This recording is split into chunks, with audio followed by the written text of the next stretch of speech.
Good afternoon, Super Kicking with Steven fans. Your favorite host right here, Steven A. 1181.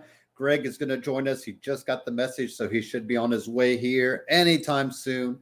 Hope you all had a great Thanksgiving. We go out and give thanks.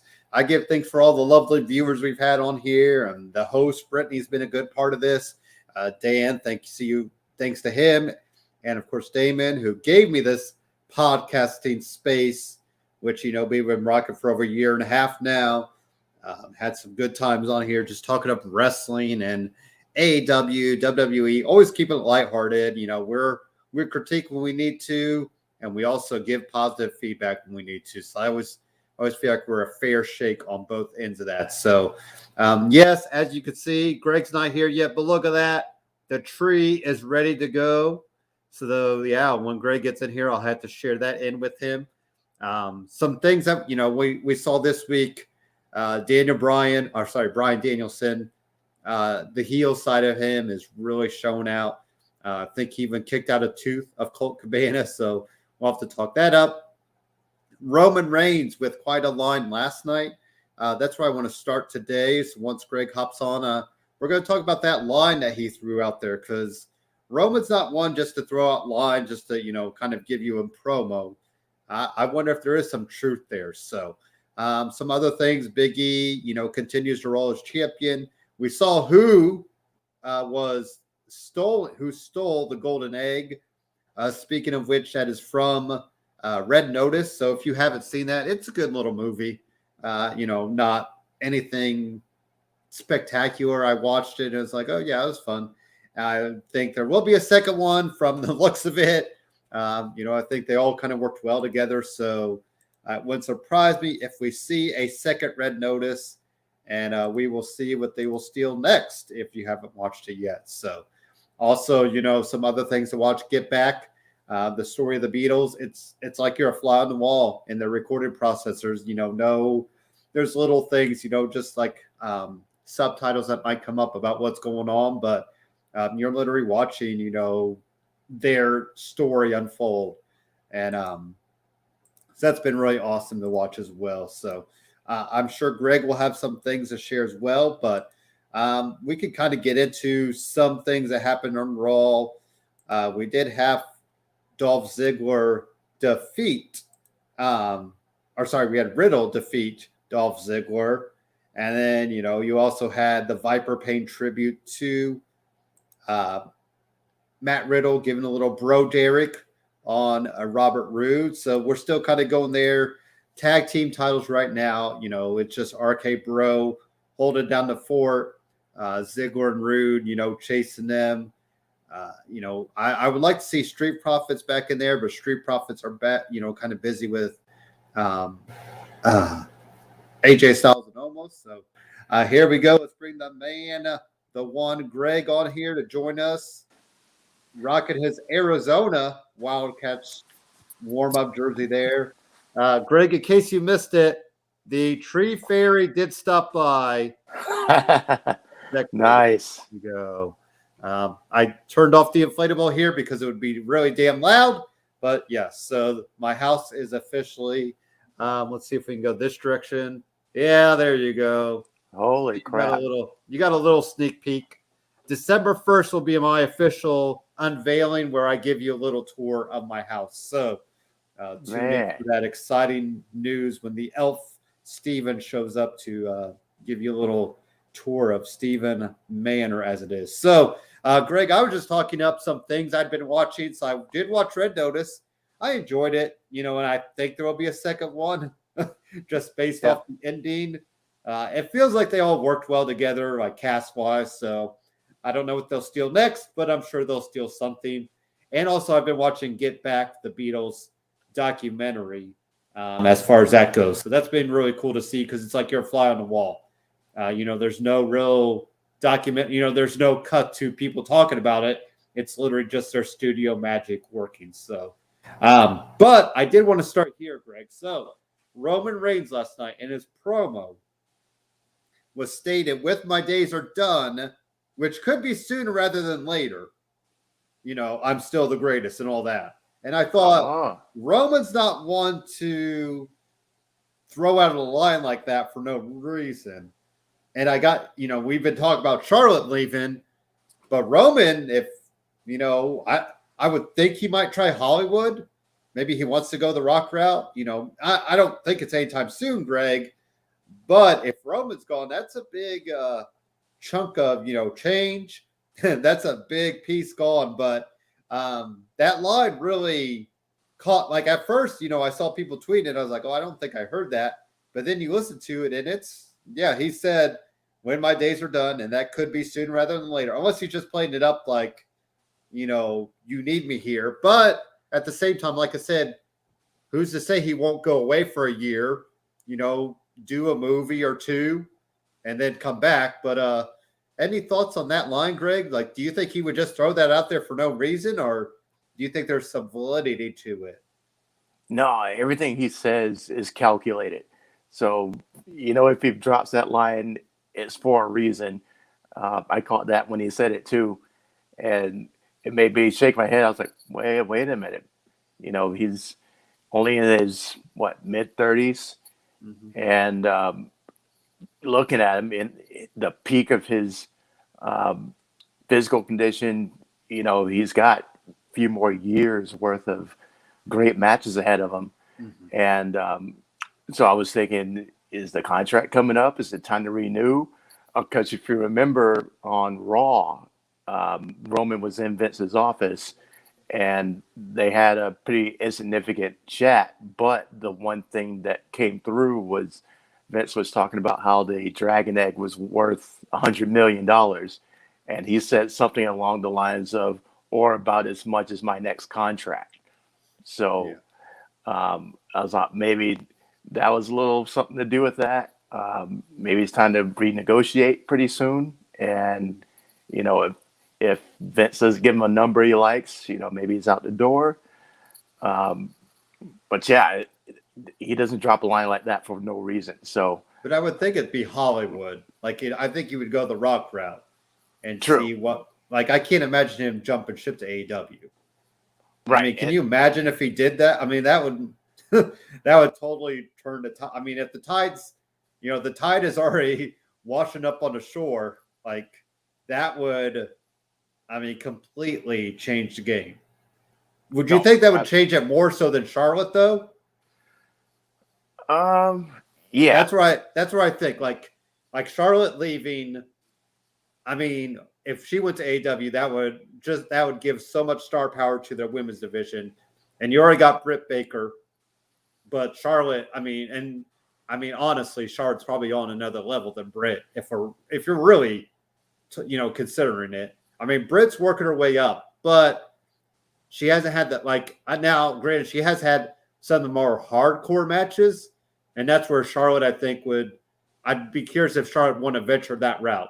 Would she want to do the lights out type match or do a little more physical style, which we've seen anyway. So, but star power wise, her and Roman, if somehow they finagle both of them there, wow. Yeah. Yeah. So anyways. Yeah, Charlotte would be huge. And it looks like, the writing's on the wall with her. I've seen a couple things, she was making like AEW hand gestures and they spliced it so you couldn't tell that's what she was doing a couple of weeks back. And of course there's the Andrade factor. But yeah, the AEW women's division is already on another level, and Charlotte coming in is going to put it into the stratosphere. And the first time Charlotte and Britt Baker are staying in the same ring at the same time, everybody's going to drool until the stadium floats away. So I think we're all ready to see that. But Roman going over would definitely shift the balance of power, even in a more major way, because at the end of the day, it's still a man's sport. The women are on the come up, and they'll stay on the come up for many, many years to come. But the guys are already at the top, and it's at the end of the day, it's still about the men. So Roman going over would have a much more huge impact than Charlotte going over. But and yeah, I think that's the moment we would see AEW go up to number 1 and WWE drop to number 2. I can't think of another star that would. Yeah, I mean Roman. That's like we said, Roman or Charlotte. Like if Seth goes there, I mean it's big. Like because we've already seen it with Daniel Bryan. I feel like Daniel Bryan's giving them an edge, and CM Punk there, Adam Cole. Like they're already starting to turn that tide. So real quick, it's funny you mentioned Andrade, Greg, and Charlotte. The rumors are Andrade unfollowed her on all social media.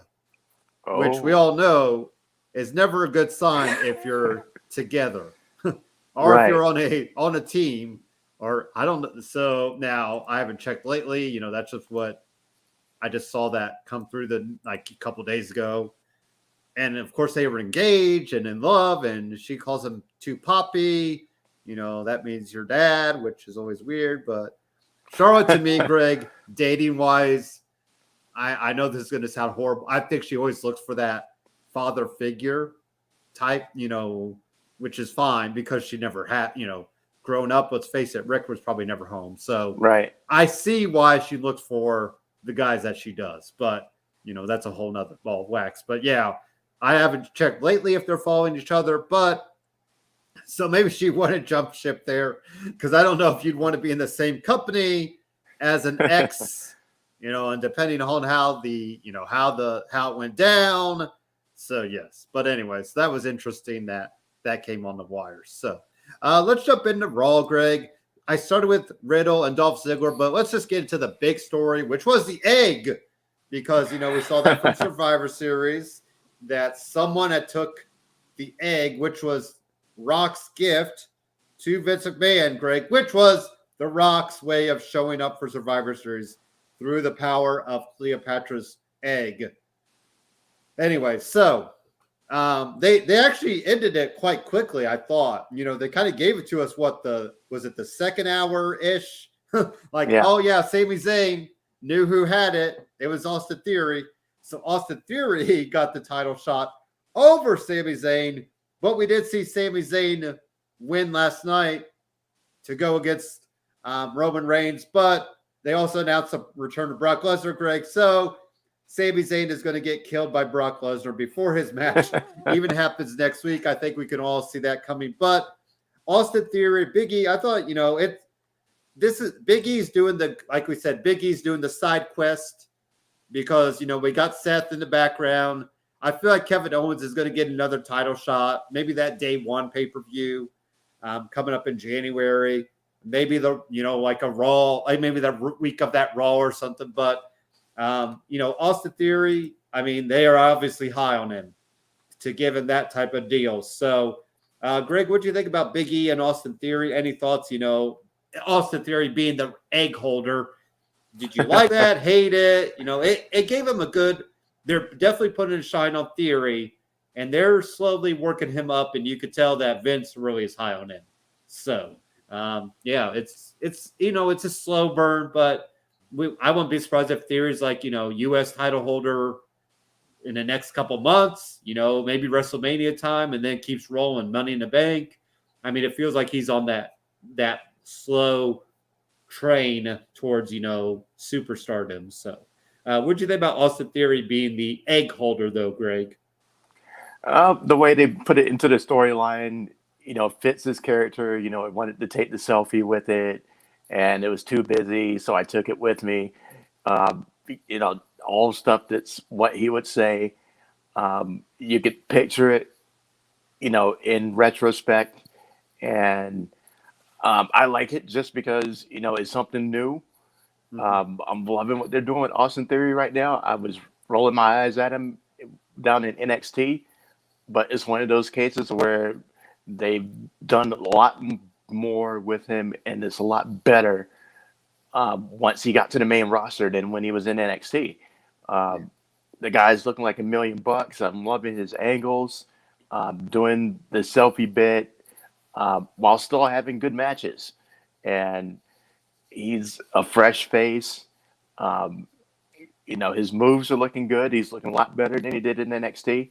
So I'm high on him too. So I can see a year from now he's challenging for a major belt, a world belt, and scooping up an Intercontinental title or U.S. Championship along the way. Maybe even a tag team championship with the right partner. But sky's the limit for this guy. He's young. He looks like $1 million, and he's got the moves and the his mic work is on the way too. So I'm all for it. And the match with Big E, enjoyed it. They're not hitting us with too much with him too soon. Nobody expected him to win, but we got a quality match out of it. So that's all you can ask for. He's still, he took the L, but you still, give the guy some shine, put him in the main event that soon. And like we said, with Big E, who, is rolling on all cylinders.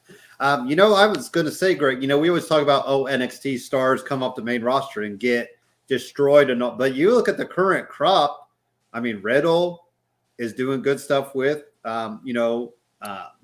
Orton. And even before he had the Orton stuff, he had the whole mess up with Asuka, which I still can't believe he survived. But, whatever. You have Bianca Belair. You got, I guess Aaliyah is still, the jury's still out. Tony Storm showing back up kind of with this stuff with Charlotte. Who else? We got Shotzi. Sorry, I always say one say Shotzi, but Shotzi doing her heel stuff. So she's getting some shine. Who am I missing? Oh, Damian Priest. He's starting to turn aggressive, but he's had look at his WrestleMania match, like Bad Bunny. Yeah. That's I'm not a Bad Bunny fan. I had no clue who Bad Bunny was, but internationally, everyone knew who he was. So, we talk about, NXT stars and but this kind of current crop, from early last year to now, I think they're doing okay and getting some shine on the roster. How would you feel about this current call up of, guys and girls, Greg? I want to love it more, but for all the successes that you named, I'm going to give you Keith Lee. I'm going to give you Karrion Kross. Right. Karrion Kross and Scarlett. Finn Balor, once he came back. Ricochet for the whole length of time he's come out of NXT. Yeah. So they've taken all these promising talents, and it's almost a 1-for-1, success rate of 50%. Yeah. Right.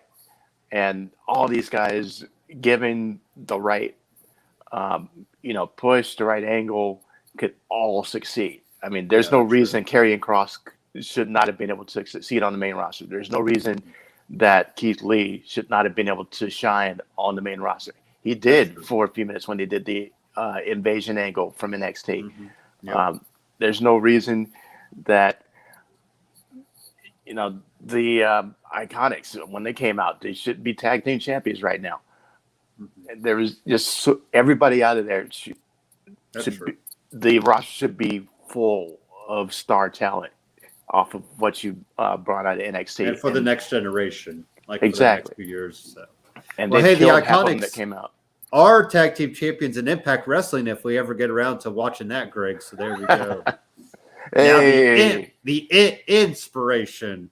So they have the two I's in the word inspiration, since there's two of them. But anyways, some other things happened on Raw. We had 2 title changes. Which one do you want to talk about, Greg? The tag team women's title change or the 24-7 title change? Oh boy! I'll let you decide. Which one do you want to have at first? Well, we'll get the 24/7 out of the way. Dana freaking Brooke. She won something. I did not foresee her winning anything ever, Greg, but she's our new 24/7 women's champion because Cedric Alexander won and then Dana Brooke won. So it'll be curious to see how long Dana Brooke holds it. But hey, Mandy Rose gets the NXT women's title, Greg. It gets a nice group and gets a lot of shine in NXT. And her partner, Dana Brooke, gets the 24/7 championship. So she would be the Marty Jannetty of that group if we're calling Shawn Michaels and Marty Jannetty. So yeah.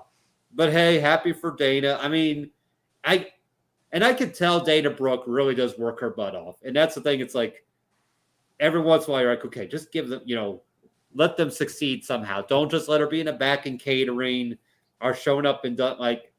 But it is funny that they gave her the 24/7 championship. I mean, that's a weird. Thanks for all your hard work. Here you go. And because we've already had women get it.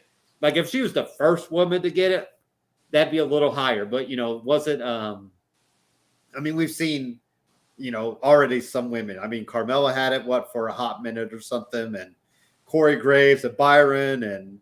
Right. Did a Lunger. There was some Hall of Famer that got it for a hot minute. Was it or Kelly or something like that? Whenever she was there. Yeah. So yeah, I mean Dana Brooke. Yeah. Any thoughts on that, Greg? Then we'll get to the women's tag team title. Yeah. It is a testament to her hard work, I guess. I mean, she's always been pretty bland to me, but yeah. I haven't enjoyed anything she's done since they did the whole Mean Girl thing with Emma from back in the day. Remember Emma? Yeah. Shout out to her. I think she's Tennille in Impact now or something like that. And she travels the country in a camper because she has no home. So like her and Summer Rae are like just camping wherever they like. That's her life. I'm like, wow, that's I have to be settled down, but anyways, more power to them. Whatever part they're camped out in, let me know. I will be happy. Man, I loved Emma back in the day, and after the whole the modeling reboot, the Emelina, I was like, wow, what in the world was that? But yeah, I liked it for the 5 minutes that it was on TV, and then it died. But Dana, it was a weird finish to the 24/7, and that's the title that's most susceptible to weird finishes. So it was pretty comical. She gets the pin, and then there's 20 guys standing around her wondering what to do, and you scratch their heads looking at each other. Can we pin her? So I thought it would have been great if she gets backstage, she does the interview with whoever the blonde girl is that does the interviews backstage.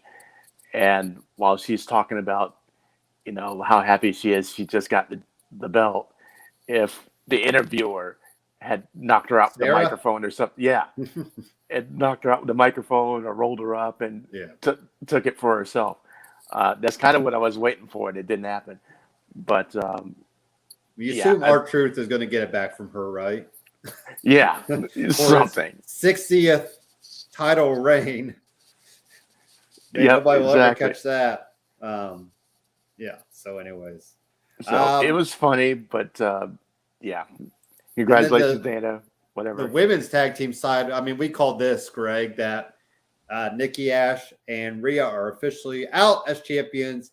Queen Selena with her accent, and then Carmella with her accent, are now the champions. So it's going to be an interesting royal, royal treatment with that. I think it's going to be some fun segments, and we'll see who gets the titles off them next. But I think they're going to hold it for a good chunk of we don't see any tag teams coming for them, so.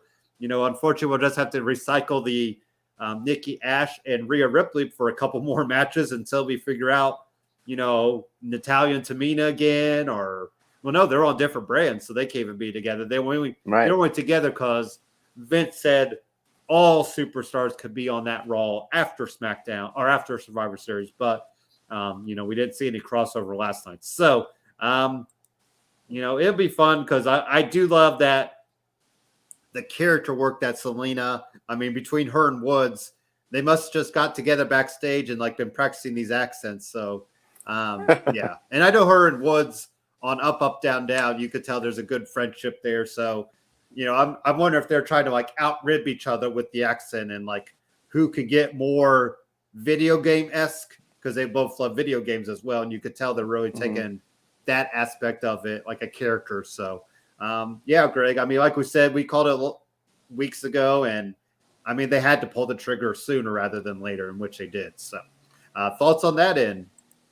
Yeah, good. I like it. I like it much better. I was so sick of seeing Nikki and Rhea together. Um, the odd couple pairing again. Finally break it up. Thank you for that. Carmella and Zelina look a lot better and more believable as a team. They're both vain. They're both the center of their universes. And when you put those two together, you're just making a bigger universe full of vanity. And, everybody's going to soak it up. They're going to love to hate it. And, it's going to get some mileage out of it. So they're probably going to get cheered sooner rather than later. I mean, if you because eventually people start loving it too much, not loving it too much, Greg, but they start loving it. It's kind of like New Day, where New Day goes in those peak and valleys. But so I'll be curious to see if they kind of play up to the crowd, every once in a while, just to kind of show that and then turn it right back around. Because Selena's pretty good at that end. She could kind of feed into the crowd, and then turn it off and be like, nope, you're bound down to be peasants. So it'll be, like you said, I'll be curious. I also believe that Graves is going to unintentionally be getting him over in the same way that McAfee does with Shinsuke and Boogs, where I still want to know why that is. Like, I need to know. I need to call up Pat McAfee's show and be like, what? Like, unless he's just there to help, help that in, because I mean, yeah. He did get some heat last night, though, Greg, because he threw out the "Let's Go Brandon" chant, and I was like, oh, "Come on!" Like, yeah. But anyways, because I forget what part it was, but they were chanting something, and it was hard to tell. So I think he was trying to cover up for that. And even after he said the line, I think he thought, "Yeah, I probably didn't need to go there." But it's McAfee. You got to explain it to me because I still don't know what that means. So instead of F Joe, so right after the election-ish, college football stadiums were saying F Joe Biden. But one of the women, there was a woman announcer who was trying to cover it up. She said, "Oh, they're saying let's go Brandon." So now all the Republican people, Greg, of course, are saying let's go Brandon as a way of saying F Joe Biden, which still bugs me because I'm like, you're censoring yourself, idiot. But in case you haven't realized, I am not on that side of the fence at all. I write left-handed, and I sit on the left side of things because, yeah. But people are buying "Let's Go Brandon" like yard signs, and I'm like, you're idiots. Like, if you want to say F Joe, I thought we're the land of the free speech, Greg. So if you want to say F Joe Biden, say it. But apparently these people think it's funnier if they say "Let's Go Brandon," and I think you're censoring yourself. Like, anyways, I will step off that soapbox for now. So that is where the "Let's Go Brandon" and all the some of these dumb Republican Congress people, Greg, they always say hashtag "Let's Go Brandon" because they don't want to say F Joe Biden. Yeah. All right. Did we lose any viewers with that? There we go. Did we lose any viewers with that in? Because, yeah. Anyways, hey, I'll take the hit for that when I brought it. We are on 0 view. No. Anyways, I am not. Let's Go Brandon. So, let's talk about Raw Tag Team Champions. So we have Riddle and Orton doing each other's moves. They took out Dolph Ziggler. Then Orton hits the Bro Derek. We also have AJ Styles and Omos still dealing with Street Profits. I mean, ultimately, Greg, we got to get to Street Profits and RK Bro, correct? Like, that needs to be our end game, probably for WrestleMania. Yeah, absolutely. And it's the way to do it. You can't kill it now by having them doing a series of matches and try to work up to WrestleMania, which is going to be end of March. So this is the way to do it. Just feed them, insignificant teams, enter Ziggler and Rude and have them feast on, the also rans until we get to, farther down the road to WrestleMania. So it makes perfect sense, and build up Street Profits, build up the champs until it's time to have that clash, and make it bigger, make it mean something by giving them both momentum to get there. So I'm all for it. I'd rather not see Dolph Ziggler and Robert Roode on the TV as much, but hey, it's a means to an end. So keep on keeping on. What's funny is, Greg, I actually have a gingerbread Bobby Roode ornament with his nice, glorious robe. And I think, man, that feels like so many years ago now. But I still put it up on my tree because, it's a nice little ornament. So Damian Priest defeated Sami Zayn. Apollo Crews wanted the title, but he didn't get it. Also, Bobby Lashley defeated Rey Mysterio and Dominic because, Lashley has to dominate them. And that was kind of Raw. Any other thoughts from Raw, Greg, that you wanted to catch up on that I might have missed, or any thoughts on those kind of last things that I threw out there? No, it was pretty solid. Those last couple feeder matches are pretty just filler. Yeah. But the main event though, excellent, top notch. That made up 4 stars, but it's about close to 4 stars. It's 3 9/10. Yeah. With Big E and Austin Theory, it was still super solid, super entertaining, and it's a glimpse of what we can still expect out of both guys. So give us new matchups like this, and put Theory on a trajectory that keeps him moving upward. So even in a loss, they still look great on his resume. Main event. And he's doing killer work right now. So I hope they continue that with him because, he's earned his stripes right now. Then I saw the little preview for next week. So we're getting Edge back. And I can't think, Greg, where Edge kind of fits right now. Do you have any idea where you could fit Edge in? I mean, maybe him in Theory. Would that kind of, he'd probably go over, but would it give Austin Theory, that next step even in loss? It could. If you're still putting him in the mix with the top level guys, then that's going to make him a de facto top level guy. So I think we want Edge doing some of that work with younger guys now, right? Like he's kind of done his thing, and I think he wants to do. I get what, I always said I got why he went with Orton because he wants. I'd want somebody I'm comfortable with too.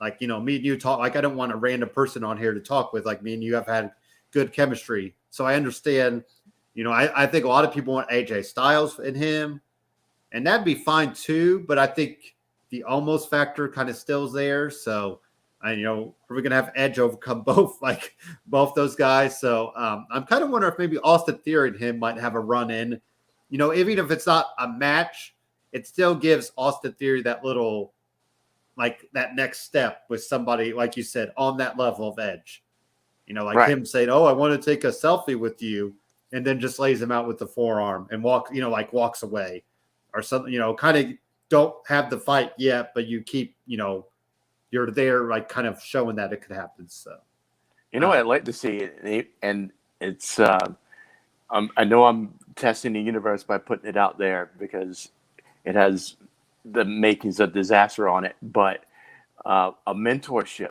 with Edge, because I can see Edge looking at Austin and going, "You remind me of me," kind of thing. Yeah. And he's not afraid to get a little dirty, get a little underhanded, same way young Edge was, ultimate opportunist, and he's got some of that in him already. So you can see Edge taking a shine to him and taking, he's the Randy Orton to Riddle, Austin's Riddle, something like that. And I've railed against the whole odd couple thing as it is. But, I was gonna say you're pretty much talking now. I know, but this seems like less of an odd couple pair. Yeah, that's true. Because if you have Edge talk up I see some of myself in you, that gives you because Orton is more just trying to help Riddle find himself. He's not saying I see you in me. But Right. Edge, because it's like the Edge and Rollins story, where Edge kept saying Rollins just Seth, you're me light. So yeah, I mean, heck, some of the stuff we've been talking about up here, Greg, has shown up. So maybe you're Yep. giving them an idea to do. So how about NXT wise? We pretty much have War.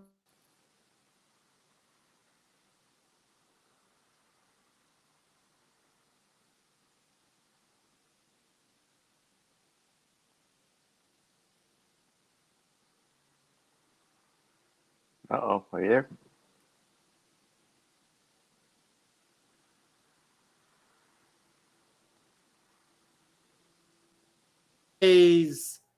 Braun Breaker.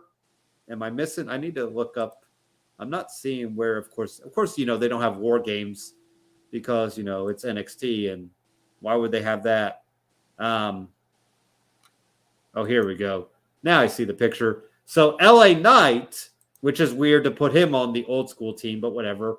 So it'd be LA Knight, Gargano, Ciampa, Pete Dunne against Tony D'Angelo, Grayson Waller, Carmelo Hayes, and Braun Breaker. Is this the most random War Games match we've had? Like, usually it's Undisputed Era, because this is the first one they're missing, of course. I guess the one where, what was that a couple years ago, where Kevin Owens showed up, like he was part of NXT team for some reason. That was a pretty random set. I think it was Viking Raiders and Owens and maybe Ciampa or something like that. But yeah, this is kind of a random. I mean, I like it, but I don't get why LA Knight LA Knight doesn't fit with the old school team. But I get it because he's older.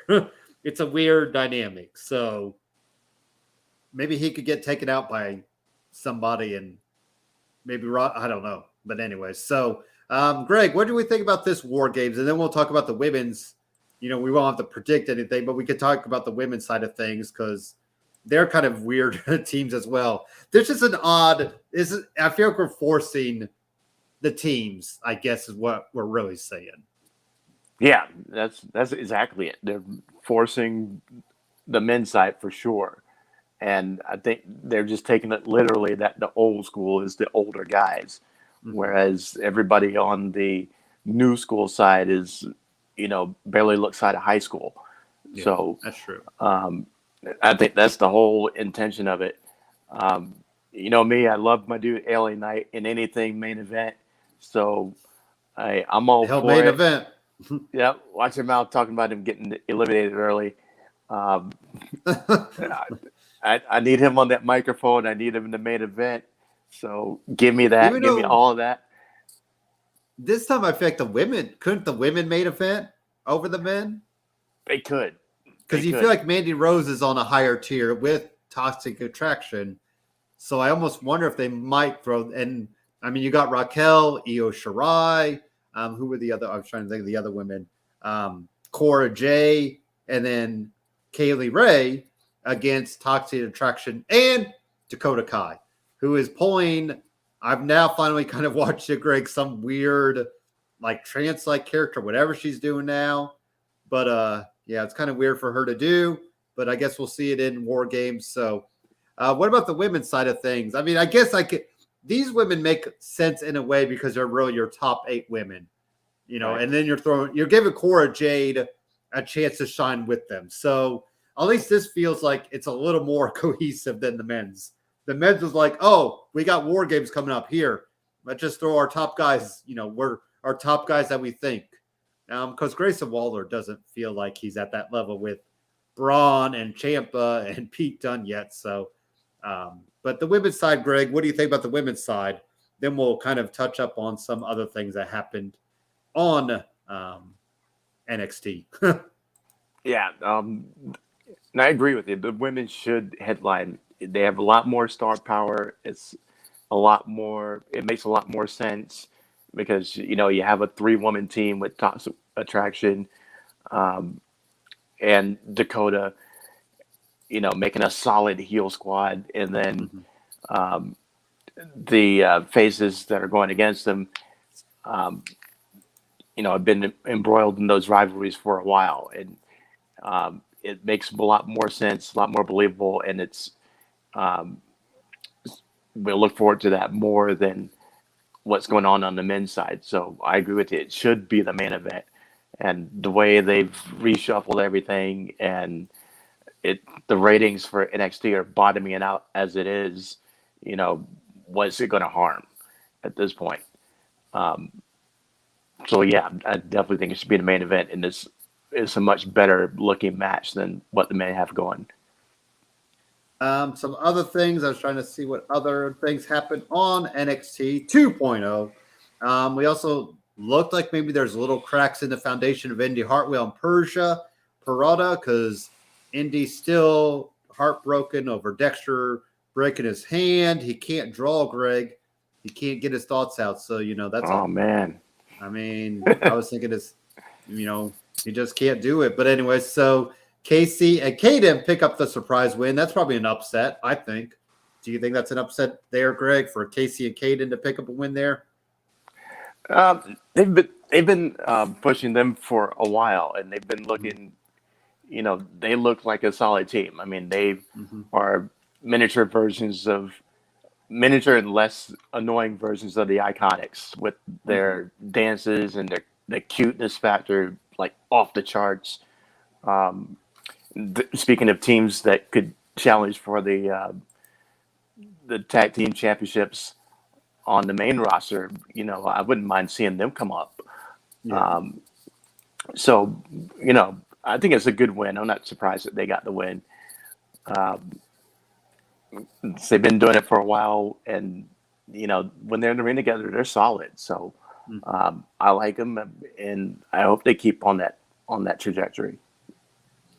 We also had Santos Escobar pick up a good win. We had Cora Jade defeat Mandy Rose, kind of leading into that.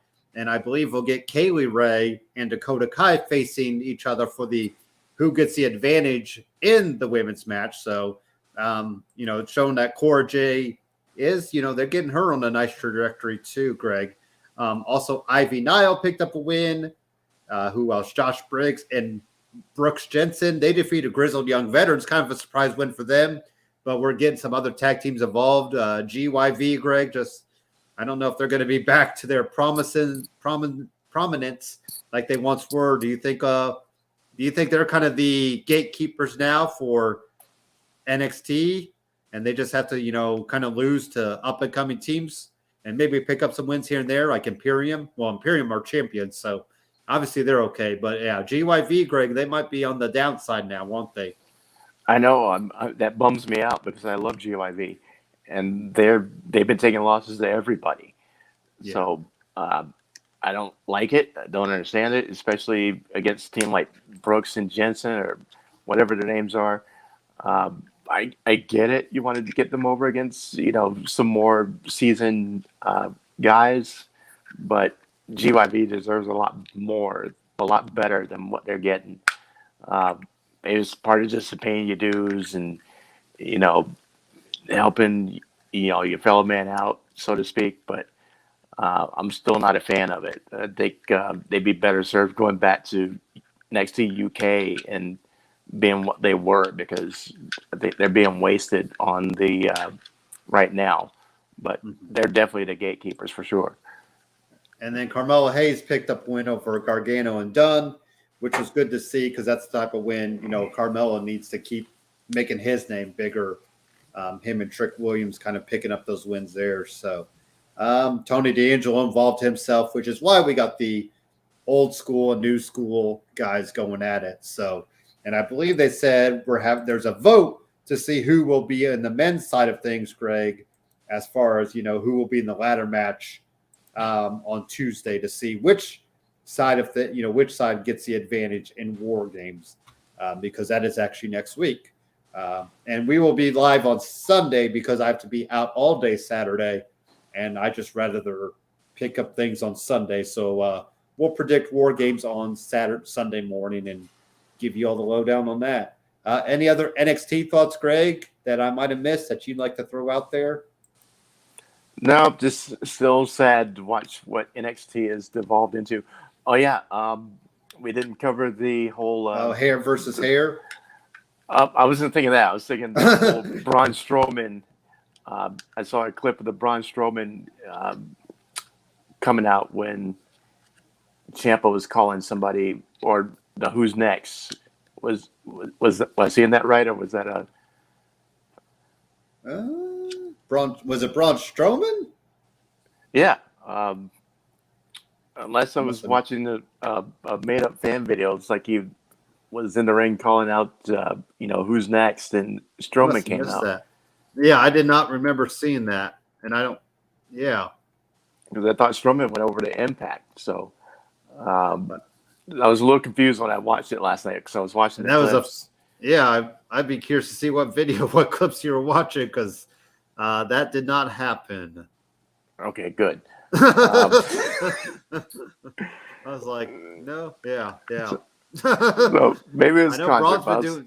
That was somebody's. Yeah, that might be a fan hopeful video, but yeah.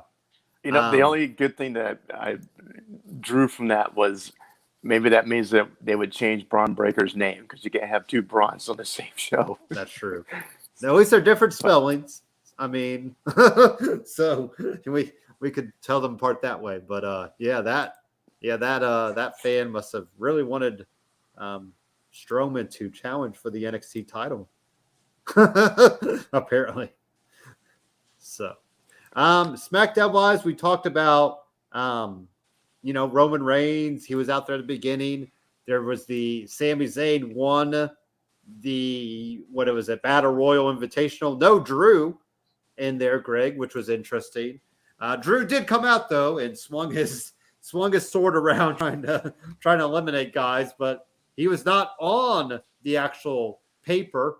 I felt like it was a cast list, Greg, with all the superstars huddled around trying to see if they made the play or made the team. I thought that was kind of funny, especially when Sheamus is like, no, don't look there, Drew. That whole movie scene where the big player does not get the part or the big star does not get on the team. They have to. But Sami Zayn picks up the win, which I was, Sami Zayn and Roman will be a fun match. So if it happens, because like I said, I foresee Brock just killing Sammy even before that match happens. So because Brock is officially, he's off suspension, and I love the end segment of SmackDown where everyone was just looking at Heyman like, you oughta. It's like the old school, TV show, like I'll punch you to the moon, Atlas. That type of deal. So, So, Greg, any thoughts on my prediction of Lesnar just destroying Sammy even before he makes it to the match next week? I think Sammy will be spared until next week. Okay. I wouldn't mind seeing Sammy, cut and run for a few weeks and then have him and Brock at day one. Mm-hmm. It serves the purpose of Sammy carrying on his conspiracy angle. Plus, we get some more mileage between Brock and Roman at WrestleMania, because you can't have them facing off before then.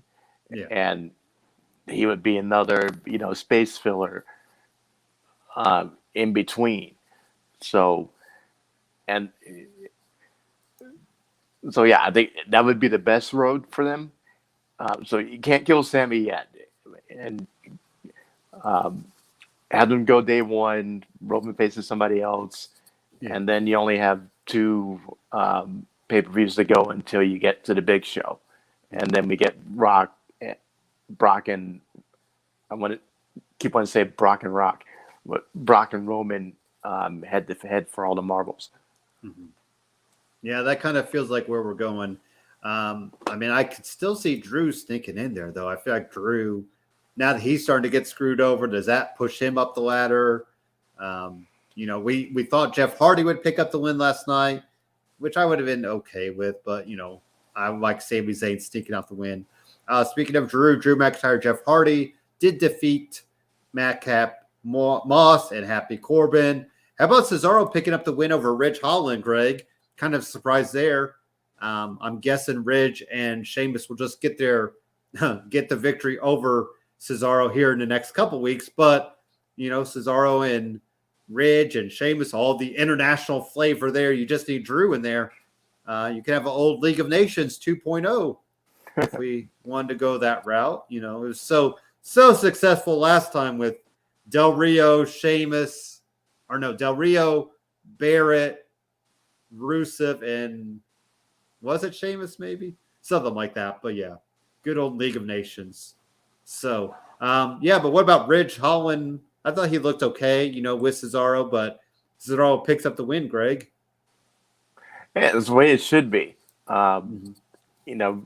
It's Ridge can't come in and start mowing down guys right away. I mean, at least not on Cesaro's level. A little mid-carders, yeah, but when you start getting up into the high altitude, you need to pay your dues. So him squashing Cesaro wouldn't have made sense.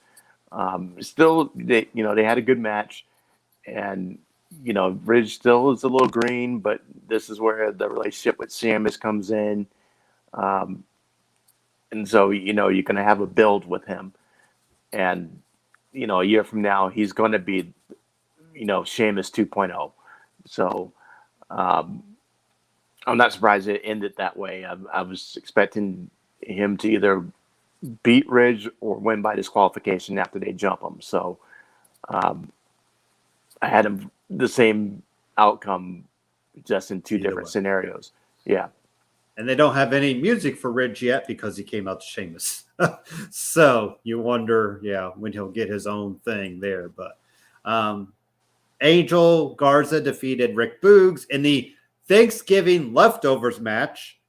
I think that's where we might have heard the "Let's Go Brandon" thing from Pat McAfee, but I could be wrong. But the pies were still left, Greg, because Charlotte threw 2 pies in Tony Storm's face. So, I thought that was the heel getting over. I like Tony Storm just coming back from the first pie, and then she just gets the second one. It just shows that, I'm not going to lay down even with the second pie in my face. So,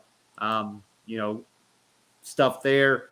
I want to talk about, though, I thought it was interesting, Greg, Sasha Banks and Naomi picking up the win over Shayna Baszler and Natalya, and then Sonya playing it up like, good job, girls, like the very sarcastic, cheering of, and, so who, we keep saying it's going to be Naomi and Sonya. Is it going to be Sasha and Sonya, though, Greg? Because we did see the backstage segment, too, with them. Or just Sonya against everybody. Sonya's just going to get her comeuppance by, Aaliyah, Naomi, and Sasha at some point, you feel like. Yeah, eventually there's going to be a coalition of, women against Sonya, and, they will get their payback. Mm-hmm. It's the whole man keeping us down, all over again, except this time it's the woman keeping us down.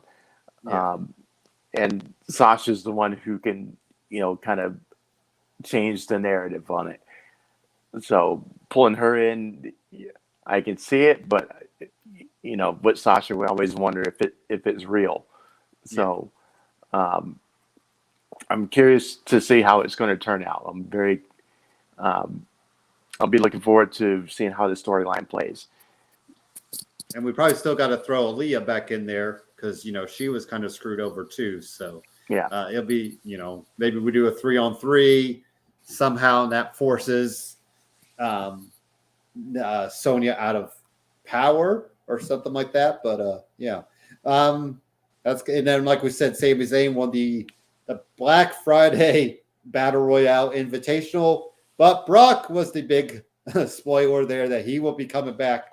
So got a week of Edge coming back and a week of Brock coming back. That's not a bad week for WWE, Greg. Next week with those 2 big names coming back.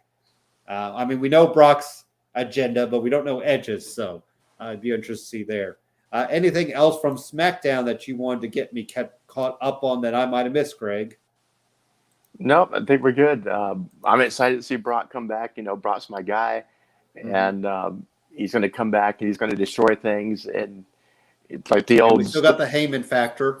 We don't Right. know which, we don't know if Heyman's. You feel like Heyman's going to eventually be aligned with him. I mean, that seems to be the easy way to go. But then again, if you keep holding Brock down, it's going to make Brock even bigger in people's eyes. So yeah, it's an interesting facet to go. So let's do some commercial breaks. Get our minds right for AEW. We had some war of words there at the beginning of AEW that we'll of course talk up, and and then we'll call it a day and wrap up shop and get you ready for next week for War Games on Sunday. So let's get some commercials out of the way first.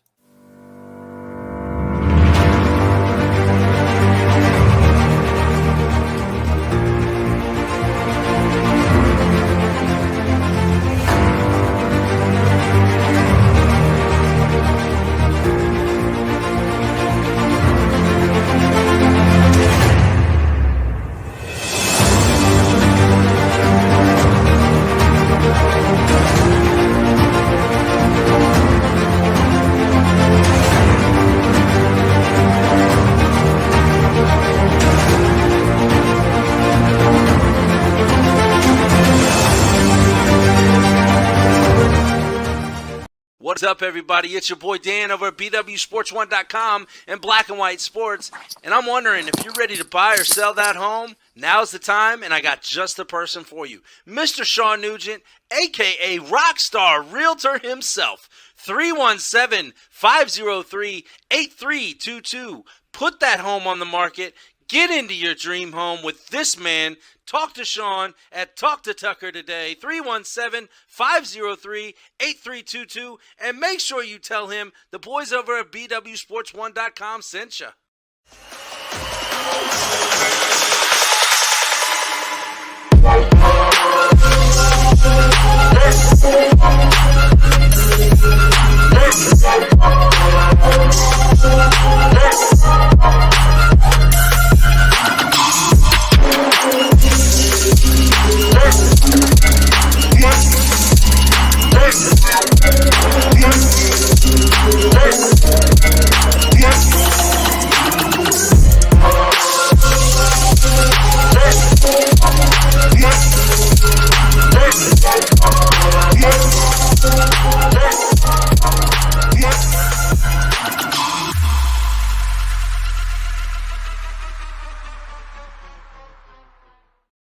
Alrighty, so AEW got started off with a fire promo between MJF, CM Punk.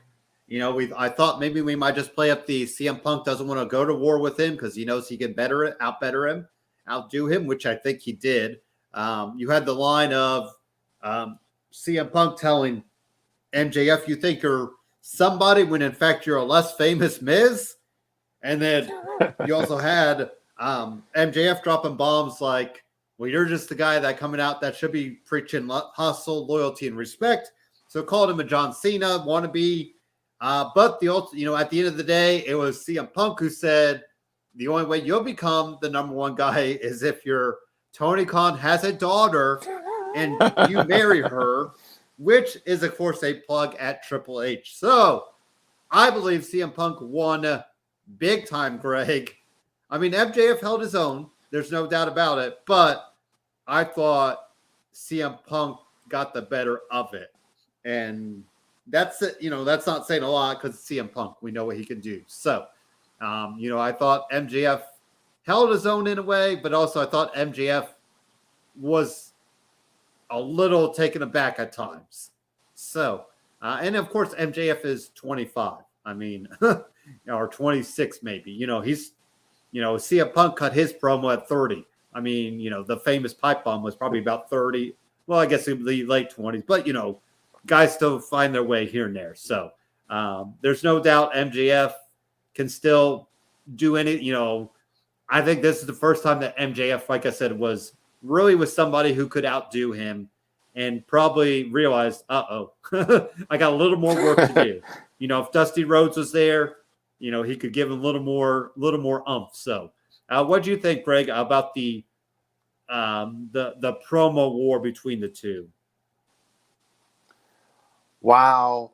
Mm-hmm. wow, capital OMG, 20 minutes, all the fire too. emojis. Yeah. I was shocked that went so long, but man, it went. It, they spent their time in there, but it's when they were done, you wanted to hear some more, Yes. which is the first rule of comedy: always leave them wanting more.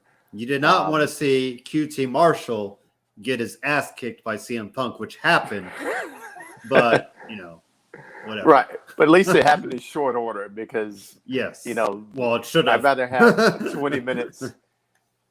Yeah, I'd rather have 20 minutes of Punk and MJF and 3 minutes of him and QT than the other way around. So they did it the right way for sure. Oh man, the lines they were dropping were epic, and the bringing the WWE into it in a not so vague way was awesome. The less famous Miz line, that was the first one that popped me out of my chair. I mean, it was like watching one of the old rap battles where a guy hits the guy hard and his whole crew, Yes, going back and forth like that. But you could hear the crowd was the entourages, and every time they got in a good one, the whole crowd just went nuts. So the less famous Miz thing, MJF comes back, and this is going to be over faster than your UFC career. Yeah. Me being a UFC fan, I loved that line. That was awesome. Just so much meat on the bone between these two, and they did not hold back. It was so great. And I wanted to see more. It went 18 minutes long, but you still want to see them keep going. So, I need them to put the match away for another 2-3 weeks so we can get some more promos like that. But wow. Yeah, I think aside from the smorgasbord I had Thursday night, that was the favorite thing I saw all week. Well, then I do want to talk about the other. I think it's pretty big. Dante Martin Team Taz segment, Greg. It was kind of like it felt like a throwaway segment because it was just in the middle of the night, but he signs the contract to Team Taz, and he gets a bag of chips from Hook because that was in the previous time when Hook tried to offer them the chips and he said no in the ring. So you got to get every little thing right, Greg. But and it makes sense, like we said before, Dante Martin with Leo Rush, who's like 5 years older than him.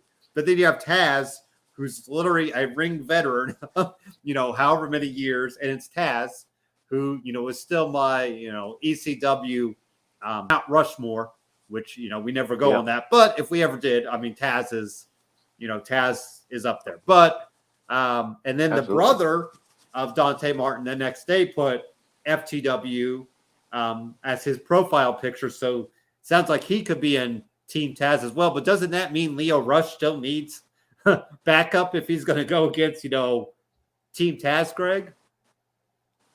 He does. Or does he join them? As soon as I saw those. No, because you can't have two mouthpieces in the same group. That's true. And Leo isn't just going to sit there and be a worker bee. He's got to be in the limelight. So yeah. I think he's going to find some people to go up against Team Taz. I'm like you. I'd like Dante going over to Team Taz. And I think we're going to get to see a side of him that we haven't seen yet. Because we're going to get to see his heel chops. And it's not usual for a heel to be as high flying as he is. So it's going to be something new all around. Too. Like you wonder if he'll tone that down because, it's like the Young Bucks. Like the Young Bucks work a very face style, but at the end of the day, they're still heels. And they do heel stuff here and there, Greg. But they do the hot tag. They do the high flying stuff. They get the crowd into it. So it's weird how they work, the Flight or what Top Flight could really learn something from the Young Bucks and like trying to work that two side. Or I was thinking, does Dante do I'm going to just destroy the group from the inside? I mean, we could always go that route too. But like you said, I think the bigger deal would be giving Dante a more rounded character and giving some heel side to it.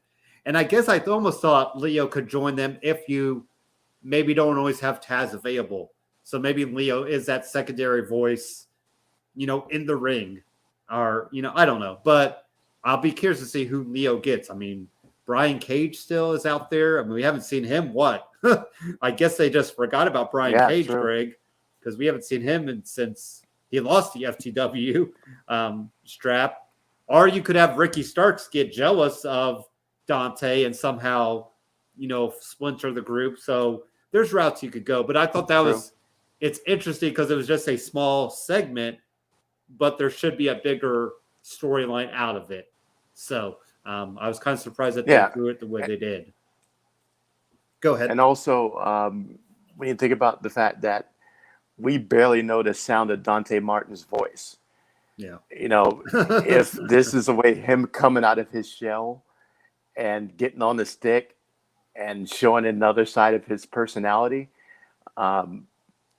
switching up his ring work a little bit. Only good for him. And I mean, this is another layer to the onion that is going to make us buy into him even more. We love the high flying acrobat, but that's all we've seen. We haven't seen him do anything else. So if he can show he has, or with Team Taz, he develops a mat game, and then he develops stick game. And so eventually he's going to have all three of those elements going for him. That's character development. That's drama 101 right there. Mm-hmm. And, I think he needs that because, we love him as he is, but when they can show us wrinkles, that they add it to their game, makes us love him even more. So even as a heel, he can still like really break out by doing that, showing us, more skills and showing that he can do something on the mic because he barely looks into the camera. He barely says anything. So this could be that moment. Gun Club is still undefeated, if anybody cares. They defeated Bear Country, which I still laugh at Bear Country. Like, they have those little bear masks and they come out and that's their gimmick. But hey, it works for them. So, but we also had Sting and Darby Allin come out to chase off, Gun Club. I'm going to assume they give them their first loss and kind of move on from there. How about Thunder Rosa continue to roll? But we also saw Jamie Hayter possibly get cost the match by Britt Baker, Greg. I think the timing's right to probably break up that. I think Britt and Rebel are really best on their own. I think it was a good way to introduce Jamie, and now Jamie's fine to go do her own thing and be a heel if she needs to be. But and last night we even saw Jamie kind of not wanting to be in the corner and stuff. So, Greg, what do you think about Jamie, possibly leaving that group sooner rather than later? Yeah, I agree. I'm for that. She's kind of getting lost in the shuffle anyway because Britt and Reba are, the ones miles ahead of her. Command. Yeah. And, like you said, it's a great introduction, the way to bring her out, reintroduce her to the fans. But they only know who she is, purpose served, and, let her go off and do her own thing. And, an introductory little thing with Britt on the way out the door be a good thing. Raise her profile, put her in a main event or a semi-main event and, showcase her talent some more and then let her fly. And, Bryan Danielson, Colt Cabana, I think that's the best Colt Cabana's looked in the ring in a while. I believe he even lost part of a tooth or something. It looked like Danielson picked up, was like looking. I think that was part of a tooth. So, those two guys, you talk about having a good friendship. Here, kick out part of my tooth. I'm sure it was an accident, but, just two guys that, what was their big home documentary movie was like the Wrestling Road Diaries. And to get it on this national stage, Bryan obviously has always done it, But I feel like this is Colt Cabana's really, a nice come out party for him. We also saw Hangman come out there, try to challenge him. Do we see that match as winner is coming? Bryan Danielson and Hangman Page, Greg? It looks that way. From what I've seen, it looks that way that there's no other match on the horizon that makes sense. Danielson hasn't finished cutting through the Dark Order yet.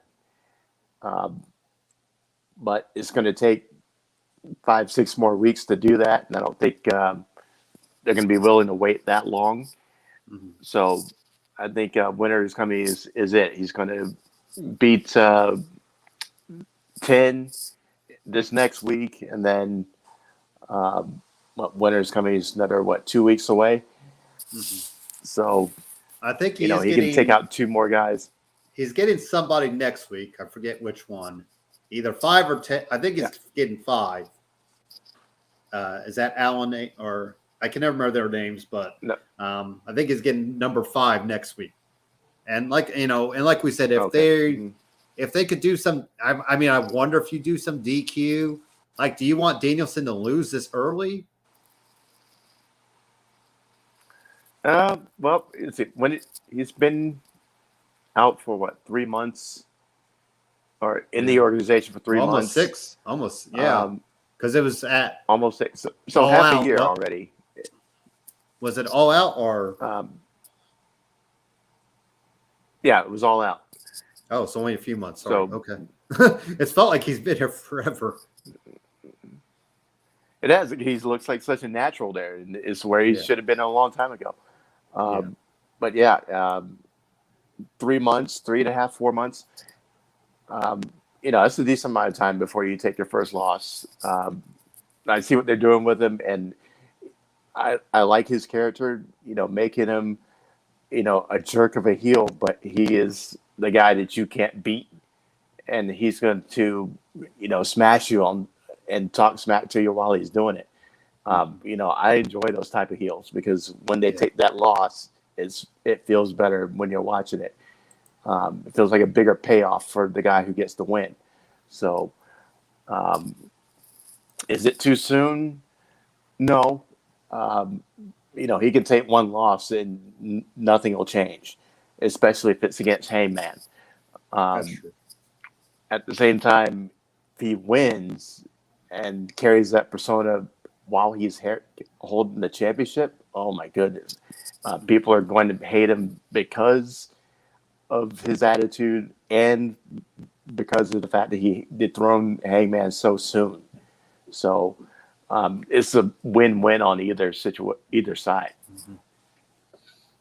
Yeah, but I guess it would be different than Omega. But I do think, do we want to cycle right back to a heel champion so soon too? Because Hangman. But then again, you wonder if it's Hangman better in chase mode. So it is a weird dynamic. Like, you could almost go either way. Like, you give Hangman the legitimate win over him, and he keeps moving ahead, or you give Bryan the win, and he's a heel champion for probably should be a year, and you put Hangman in chase mode to overcome him down the road. But like we said, winter is coming is on December 15th. So I could see that. I feel like that's. You had last year you had Kenny Omega defeat Jon Moxley there. So I feel like you'll have another title match. But then we also have that. I was going to ask you about this, Greg, Battle for the Belts. And that's in Greensboro. I don't know where Greensboro is in relation to you, but that's like a Saturday night in January, I think it is. So I don't know if you'll be able to attend that or not, but I saw that was happening as well. Almost like Night of Champions for, WWE, but. Anyways, interesting. What kind of trip is Greensboro for you? Is that a long drive? No, it wouldn't be that far. It's not any farther than here from Charlotte to Raleigh, which is where I'm now. So 2.5 hours. Okay. So easy road trip for something like that. And it's on a Saturday too, so at least that gives you, like a weekend. So that gives you a little more. But so we'll see Battle for the Belt belts, I guess it is. So every title will be on the line there. The other thing, we also had Cody Rhodes with Death Triangle, which is still a weird team for us, but the heels came up on it. Andrade El Idolo, Malachi Black, FTR. We saw a little rift there between Pac and Cody Rhodes, which I think we need to do. I feel like Cody Rhodes, Greg, probably needs to be on his own, really trying to – I almost feel like that might help him in the face side, but then again, it might just make him more hated. But, I don't mind a Cody Rhodes and Pac kind of side feud, but all 8 of these guys just kind of feuding with each other. I feel like there's got to be some end game, and I did see FTR and Lucha Bros are going to do 2 out of 3 falls because we know that FTR loves 2 out of 3 falls. Just ask DIY. I believe that was what Takeover. Was that Takeover? Was that the Canada one? I think.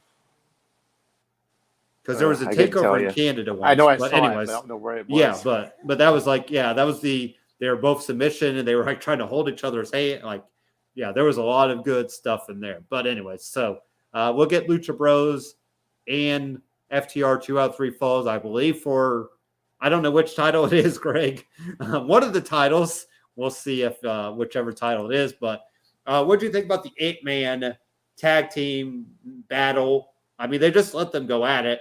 No chain wrestling, no feeling out process. I mean, it was just balls to the wall. I think there was some spit involved. The black mist of Malachi Black came in play. So, all kinds of good stuff there in that 8-man tag match at the end.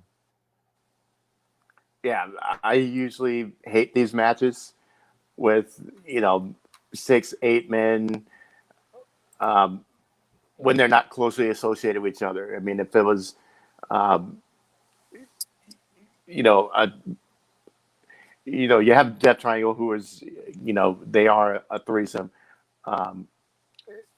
But when you start mixing random parts in there, it makes a hot mess usually. But this one was an exception. This was a great match. Everybody's flying all over the place. I loved it. Every time Cody stepped in the ring, he got booed out of the building. He got his and you gotta love Chicago. The belt threw back. Yep. I felt bad for Aubrey. I'm like, don't throw that, Aubrey. You gotta love Chicago crowds. He throws the belt in the crowd, they throw it back. I was like, that was great. I think he whispered to her, "It's coming back." I think is what somebody said. So I think she knew it was coming, but I didn't think that's not like you can throw a belt. You don't have much aim when you're throwing that, because there's some weight to it too. Not like heavy, but there's a little bit of weight just because that's what you wear when you're working out or whatever. So. I felt bad for Aubrey. I'm like, well, don't take it out on Aubrey. She didn't do anything. Right. Good luck teaching or getting the crowd or whoever gets that belt convinced to throw it back. Because I don't know, if I catch anything from a wrestler, you just go into my pocket or well, that's why I was surprised. I'm like, so even if it's a person you hate, it's still something you got wrestling. Exactly. That's kind of cool. But like you said, we know how Chicago Chicago fans are different. They're built different. Exactly. So shout out to Chicago. That was amazing. And anybody who tells me that Ray Phoenix isn't the greatest luchador on the planet, come at me, bro. I will fight you because you are wrong. And I will tell you so many reasons you're wrong. Every time this guy is in a match, he shows me something I haven't seen before. And after almost 40 years of watching pro wrestling, that is something that I do not say because figure we've seen everything and every variation possible. But Ray Phoenix keeps doing unbelievable stuff. This match was awesome, off the charts. And, love it when they let him go and be engineers of their craft. And, unlike, being scripted to death, when these guys can get in the ring together and do it the way they want to do it, you get stuff like this. You get epicness. And, this is why AEW is going to pass WWE in the next year. I'm calling that right now. It's going to become the number one program. And just because the guys have that freedom. So this was a great match. It set up a whole lot of other things with the 2 out of 3 falls coming, with Cody and his eventual heel turn. I'm telling you, it's going to happen now. He's going to keep saying it's not going to turn, but he is going to turn. He keeps getting booed out of every arena as soon as he steps in the ropes. Yeah, he is. Now he's in Atlanta next week. Greg is like he's from Marietta, which is a suburb of Atlanta. So you wonder, like, maybe will he get some hometown love? No, Atlanta's going to play the game too. They're going to. He's wonder. Still going to get booed. We're too into it, and they love to hate him, and it's great because we need to see it. We need to see, black hair vigilante Cody come out because we're tired of start of his run. Outside the WWE. Brownish hair and kind of a different. Well, he almost did that Maverick type thing where he had like a flight jacket on for a little bit. But yeah, I mean I like this Cody. The blonde. It is interesting that people are. Like we said, I'm just curious. What part do people hate? Like, I mean, he did the whole. I'm never going to challenge for the championship. Like he lost that match. You would have thought, oh, he's going to win that match. I mean, he is always featured. I mean, like I said, some of the promos personally have rubbed me the wrong way. I felt like they were too forced and too politically driven for my liking. But especially when you consider his political side of things. But yeah, so it's been an interesting because he was loved just a year ago. I mean, it's not like it's it's not like it's been brewing from the beginning, Greg. It's just been a interesting summer, or maybe a little bit before. I was trying to think of All Out, like who did he face at All Out? Because it seemed like the Anthony Ogogo stuff is where that turned. I think the summer was a rough summer for him. So yeah, well, the honeymoon is over. We gave him plenty of flowers for being the face of AEW true. When. From their first show and, destroying the throne. And we gave him plenty of love, so much love. Just loved him all over the place. Every time he stepped down, he got the biggest pops. And, he's got a year's worth of flowers of gratitude for bringing AEW. What do you think people want to see out of him? I mean, that's what I can't figure out. Like, okay, if he turns heel, like, is that what people want to see? Is that it? Like, then they'll be like, okay, cool. Like, not exactly. They just got to, show us something new. I mean, he's been the same. He's been the one character who hasn't evolved. That's true. Okay. I can give you that. Everybody's involved in like the Young Bucks, Hangman, like the main, and they're the EV. Well, we don't know how much. I'm hearing they're having less power, which is interesting. But then you had the Young Bucks sign a contract that goes to 2024, which makes you wonder, what do you do after that? I'm sure they just keep signing short-term contracts, but, still something out there, Greg, that, we never know could happen. But I'll give you that. I do understand what you're saying. Like, we've seen the same Cody, like if Bray Wyatt came, Bray Wyatt's going to go against Cody. Like, he's kind of this weird gatekeeper type that guys have to go through. And even the Anthony Ogogo stuff, it didn't even do anything. Like, we haven't seen Anthony Ogogo like since then, it feels like. So, maybe work visa or something there. But yeah, so I'll give you that. Like, yes, probably does need a different, even if he were to stay face, give us something more with it. Not this just, like we said with CM Punk, like, when is that going to wear off for CM Punk? I'm happy to be here, insert, because MJF did bring that up, insert city name, insert person that gets my match, insert, at the pay-per-view. And you do wonder, if that's going to rub off for CM Punk sooner rather than later. Right. And I don't think it's going to happen for him because he's getting into more meaningful rivalries. He's getting, and that's what he's starting to get that edge back. It started with Eddie Kingston, and now it's definitely getting turned up with MJF. And we're going to see more of Old Punk come out because he's got a foil that's going to bring that out of him. Cody hasn't Cody's done just that. kind He's of been more focused. Yeah. On like he's been focused on anything. just random guys and going nowhere. And he's had opportunities to really showcase against, other star level talent. And he hasn't done it. The open challenge was just random indie guys. And it was useless. And then when Brody beat him, that was he took his biggest moment and a loss. And we were happy that he was gone and hopefully he'd come back, and all he came back with was a neck tattoo. So that's it with Cody. We just need to see something different, see him change up his style somehow. He doesn't need to go heel, but he does need to do something different. Tone down that entrance. Stop being so, self-important on your promos. Yeah. And that's during the crying babyface, speeches in all of his promos, he just gets old. So, have some fire, call somebody out, talk some smack. And, he's not doing that. Arn's. We thought him and Penta would have done something, and then that never. They just did a one-off on that. Like that should have been the moment that you really start doing something. And even for Penta, that would have been something good for him because, we haven't seen him do much outside of the tag team, Greg.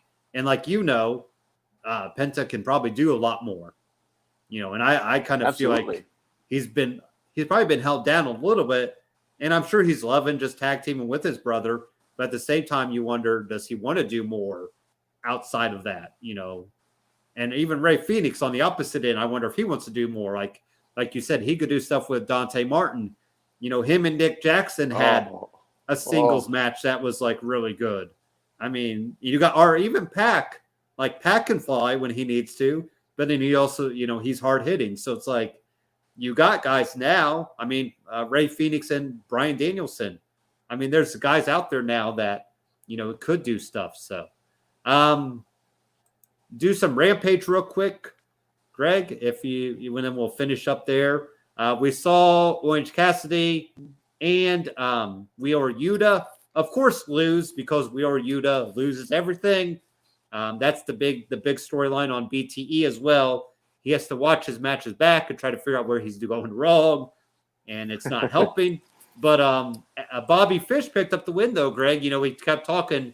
Bobby Fish really hasn't won anything, so at least he got to pick up the win for his team, Adam Cole-wise.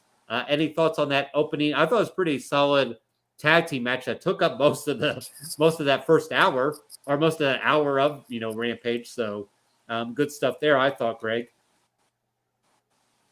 Yeah, I'm liking seeing Bobby Fish in this kind of different light. They still have their little inside jokes to the Undisputed Era time, but seeing him, in this light, getting to be more of a character instead of just another pawn and, blending into the background. I'm liking this Bobby Fish. Yuta has been around for a minute, and he's, like you said, he's never won anything. But he gets some stroke for being part of the Best Friends. So, and now what do you call them, the Chaos group or something Rocky like that. Romero, which is so funny because then last night they were like best friends. So I guess it depends on if Rocky Romero is going to be on TV, whether they're Chaos or not. That's not going to be confusing at all, Greg.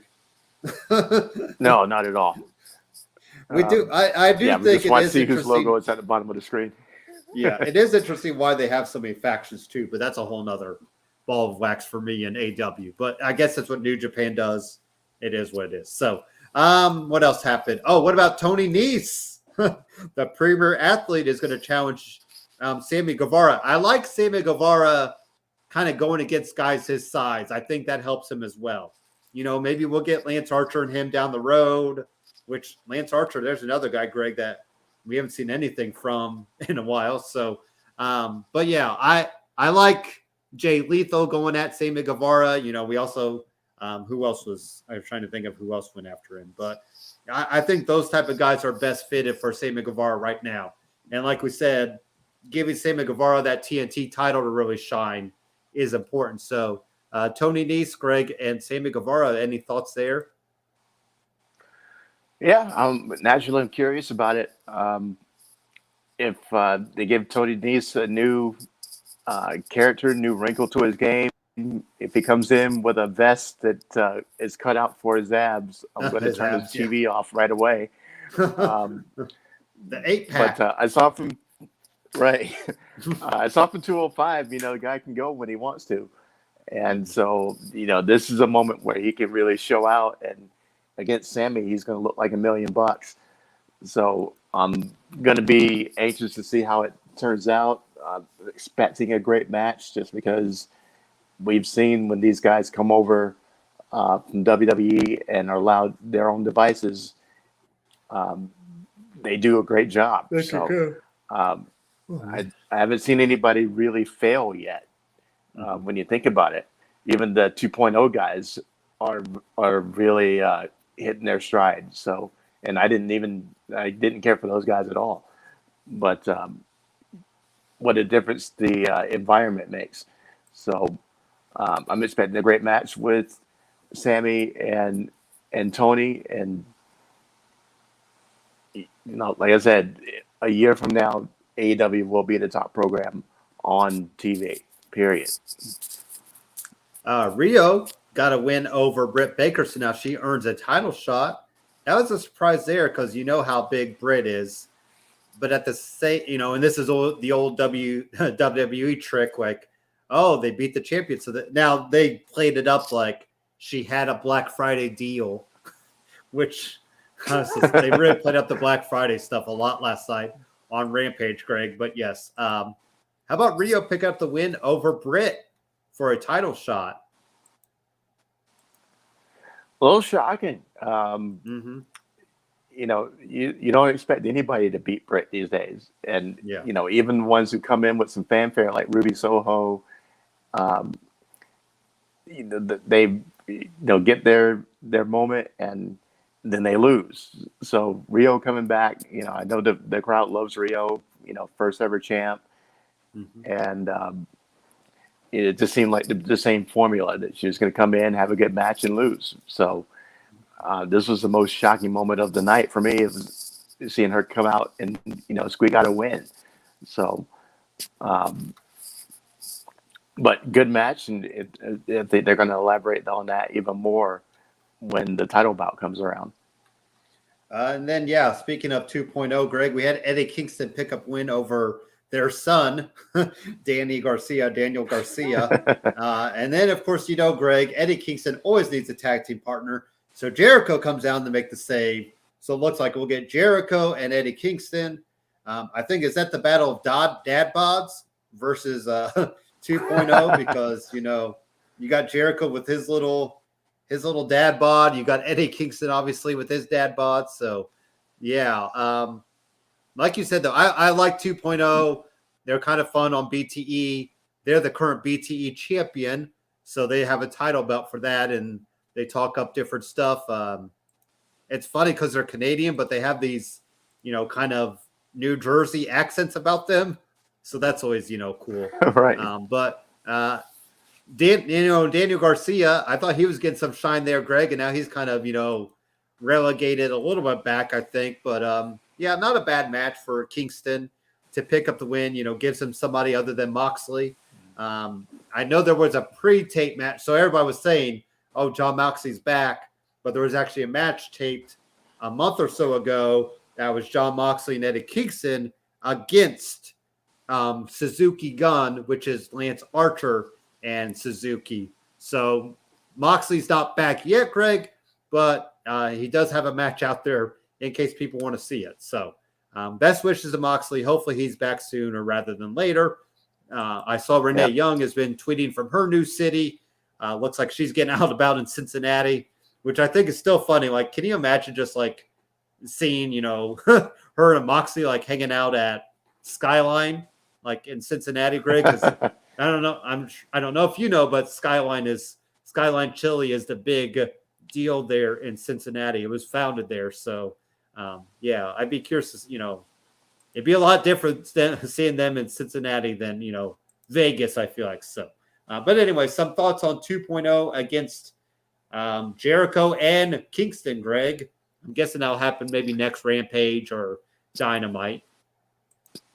Yeah, just another, fresh matchup and, putting some more shine on, guys who would not get it in their previous environments.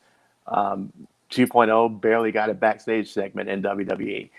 And, now they're getting some feature time on AEW and showing that they're actually, pretty decent team.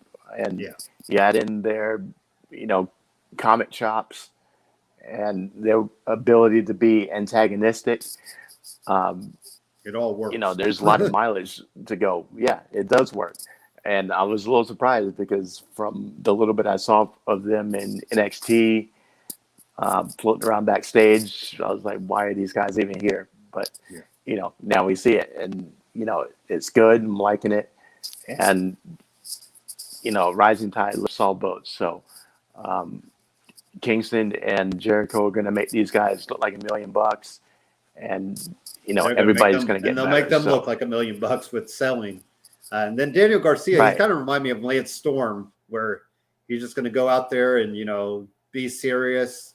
I would love for him to start saying that. Maybe he can ask Lance Storm, Greg, if he could borrow that line, because I feel like that would give Garcia something, because he reminds me a lot of Lance Storm in that regard, that whole serious aspect. So, well, that was the week in wrestling. Anything?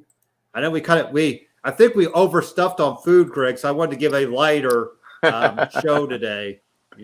How was your Thanksgiving? So you were in Raleigh. Is that where family's at, or you just made it down there?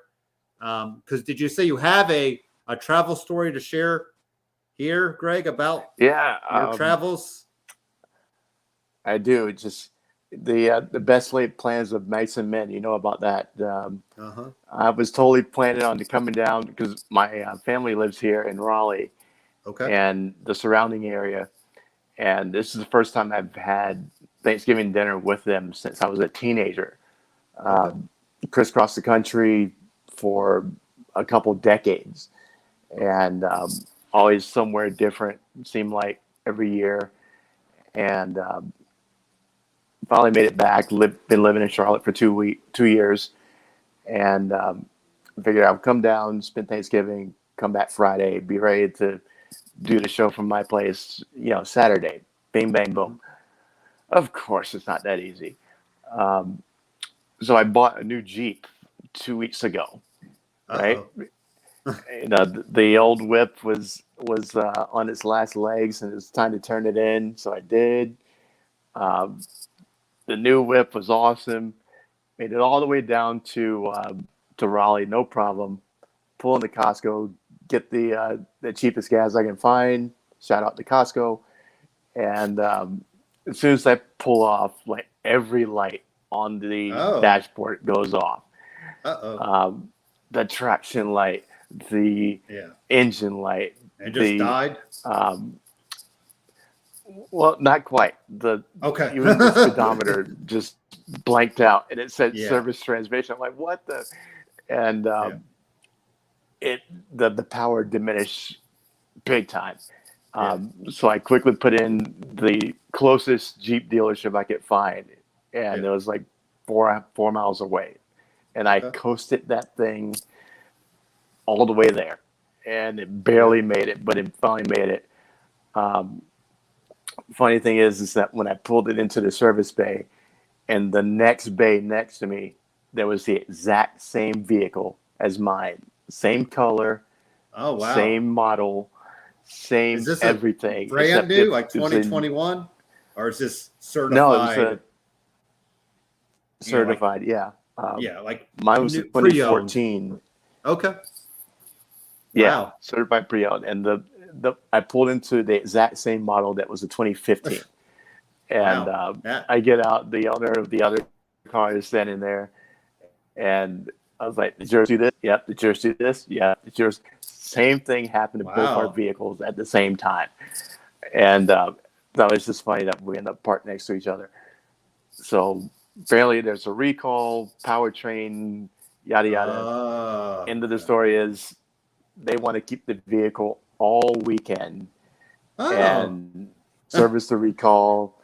Yeah. And yeah, so I was planning on being back And today. no And rentals, I might right? not Like there's get in. no, because when I I went actually to did take get a my car, rental. okay, you did. Okay.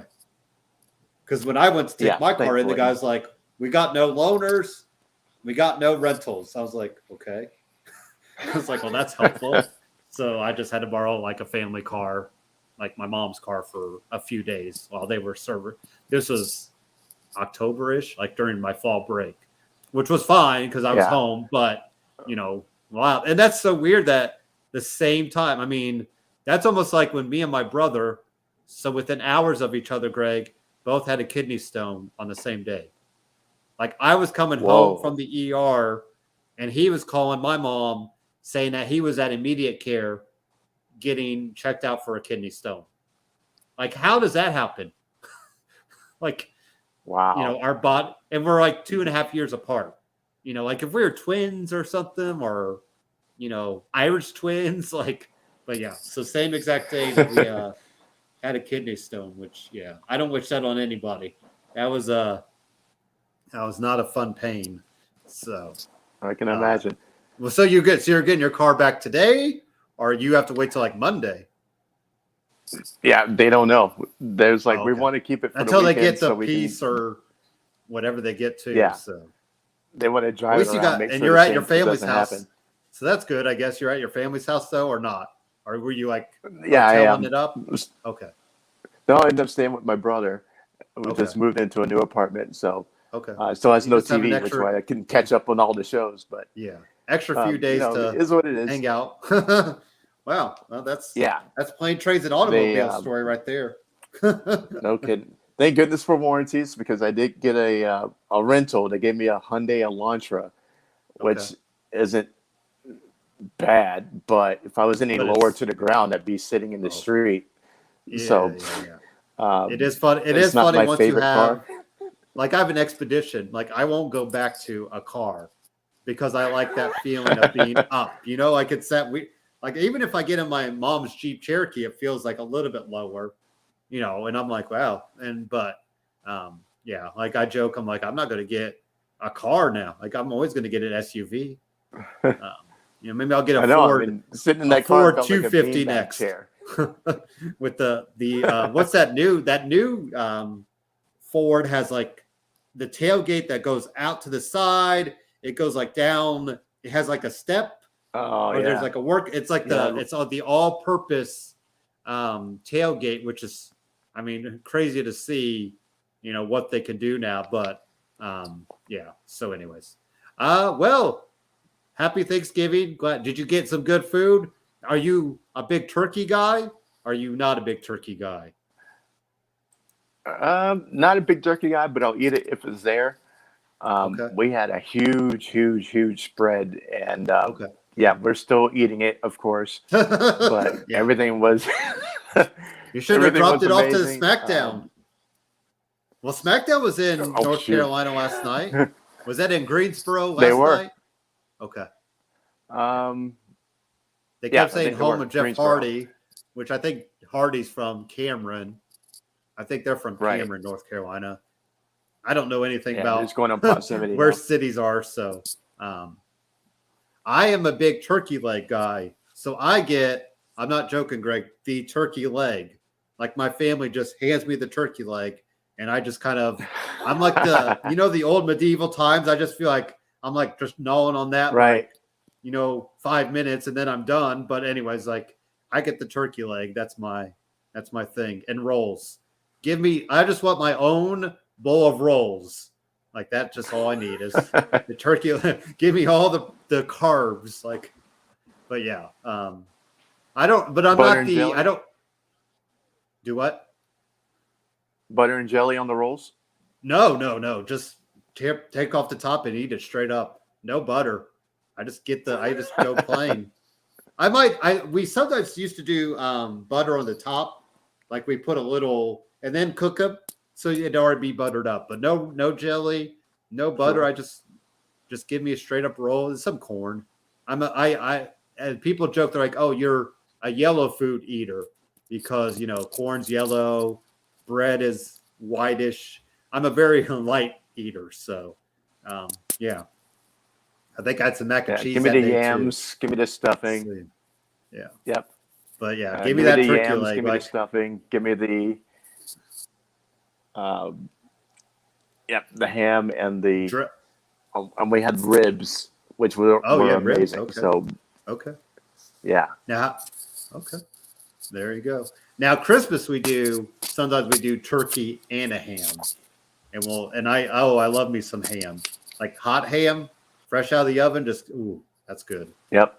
But I don't like it the next day because it's cold. But give me those first few slices, like right as I'm like, I don't even want to just cut it. Come on, it's like me and chocolate chip cookies. Like I give them a minute to cook, and then I'm like, pop them in my mouth. Just give them me. I should not do this podcast before I eat lunch because you probably heard my stomach already.